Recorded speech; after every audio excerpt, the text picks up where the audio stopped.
Hello everyone, this is Jim Nix from NomadicPursuits.com, and in this video we're going to talk about interior gold, that is how you can edit interior architectural shots and how do you manage the light in them. So I'm going to start with this photo, and one thing to note is this photo wasn't taken by me. This was taken by John Barclay, an excellent photographer. You can see his name right there, and he's a friend of MacFun, and he graciously allowed us to use this photo in this video. So thanks, John. All right, I'm going to go ahead and get started. Now, the first thing I want to do with this photo is work in the lens correction and transform tools. So I'm going to do a little bit of distortion correction, and I'm going to do that with lens correction. I'm going to say apply, and then I'm going to come over here to transform, and I'm going to change the aspect ratio a little bit. Let me do that. So I think about there, and I think I'm going to scale it a little bit as well. So about there. Now I'm going to say apply. And then, of course, you can see the white at the top and the bottom. So I'm going to crop it slightly just to get rid of that. And crop it slightly at the bottom as well. And I'm actually going to crop it a little bit from the side here to remove some of that. I'm also going to slightly straighten it. And there we go. I think we're in good shape now.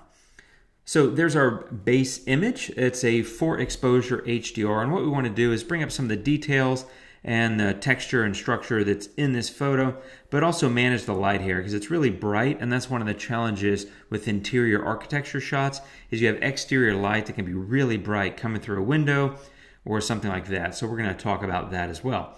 I love the photo. I think it's a great composition with 2 different doorways and all these interesting bits in the middle. So let's get to editing. I'm going to start in the basic panel, and I'm going to move the exposure slider slightly to the right just to brighten the entire image a little bit. And then I'm going to add some contrast. I want to create a little bit more contrast there. Next up is HDR Enhance. That is going to help bring up the details and textures in the photo. So I'm going to put that about right there. And I think already we've got a much better looking result from that, which is the base HDR, to this, which is now has some edits. So I think we're getting there. I'm going to do a few more things.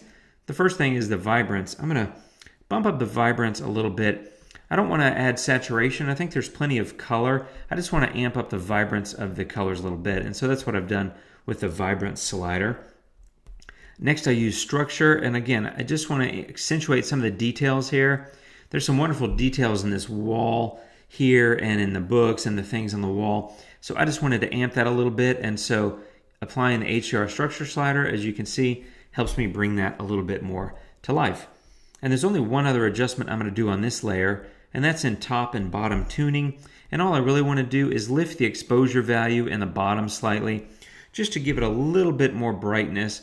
It's a little bit dark, and that's one of the things with interior architectural shots is you're going to have a big variation between dark and bright, and so managing that is key.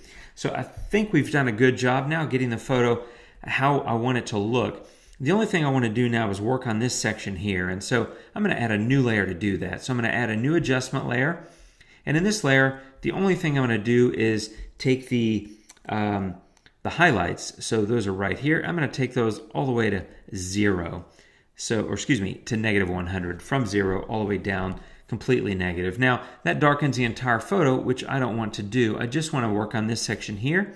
So I've removed highlights or moved them all the way to the bottom. I'm just going to grab the brush, and I'm in paint mode, and my opacity is 100%.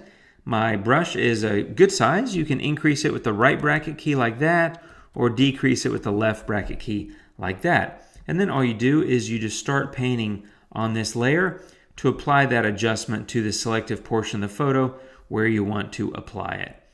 So I have done that. You can click this button to check on your mask and make any refinements that you may want to make. So I'll come back over this, do a little more painting just to clean it up a little bit, maybe erase it a little bit up here because I don't really need that up there.